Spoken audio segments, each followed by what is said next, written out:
Welcome to today's NetUtils Tech Roundup. Following some really positive feedback about our original Exinda UPM video blog, we're coming back today so we can take a deeper dive into Exinda, examining where Exinda can support a larger enterprise provided by a typical service provider. So joining us today from our service provider team is Phil, and he's going to work with Malcolm, drawing up a typical enterprise MPLS network and discussing how Exinda's UPM can enable an even more agile network for the enterprise. So, Phil. Thank you, Vanessa. Thanks very much. Welcome. Right, what I'm going to do today is give you your own network. So I think what we do is give you some shops. Yeah, do a refill. Sounds good. So what I'm going to do is very typical of most sort of present day service provider offerings would be an MPLS network. So how many branches would you like? 4's good. So we give you 4 branches. And basically we're going to have a HQ here, where you're going to keep your databases, so your electronic point of sale will be there. And then this will be your breakout to the internet. So it's a fairly traditional network. So I'm your account manager from your service provider coming to see you for our nice monthly cup of tea. So, you know, how have things been going? Not too bad, I guess. Just a few complaints about network being slow accessing a lot of my cloud resources. So pretty good opportunity for me to save some more bandwidth then, I guess. I'm not sure. I need to know what's actually happening on my network first. Okay, so going back to the original video, we started to talk about visibility using the Exinda UPM and also actually the control. So, you know, in this sort of scenario, the other thing I've not mentioned to you is also I want to run maybe some VoIP over here, so voice over IP.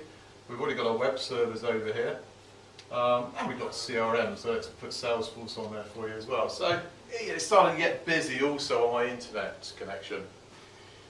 Yeah, absolutely. In a typical situation like this, you'd put an Exinda appliance there, so you get visibility of your LAN side with all your different branches on your MPLS network, and obviously visibility to the internet through your internet breakout or the WAN, if you want to call it. Yeah. And initially, obviously, you get the visibility of all the different branches, VLANs or segments of what they're accessing in the head office and so on and so forth. So you then know what exactly is happening on that side of the network. You also get the visibility of what traffic's coming in from the internet, so your cloud services, VoIP, CRM, and so on and so forth.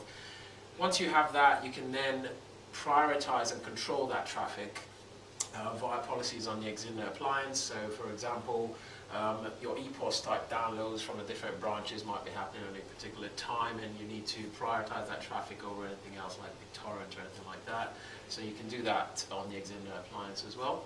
Okay, so from a technical standpoint then, if I had to present, or you had to present that to your technical director, you've actually got a full audit of what's going on this network.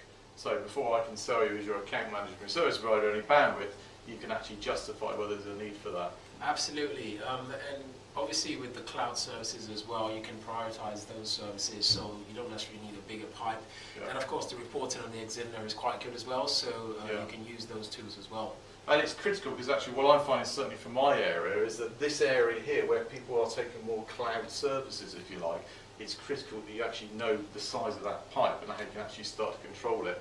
So any enterprise similar to this, you know, that's a very critical part before you invest in more bandwidth from your service provider. Absolutely. Okay, so it sounds pretty much like the box can do that. Again, it doesn't matter what architecture I've got here, so it's really independent of any particular vendor, be it Cisco, Juniper, whatever the network. That's correct. Okay, great. All right, guys, thank you very much for joining us on this Tech Roundup. As usual, if you have any questions or you need more information, contact us via the website, netutils.com, and please keep in touch on our blog as well. Thank you.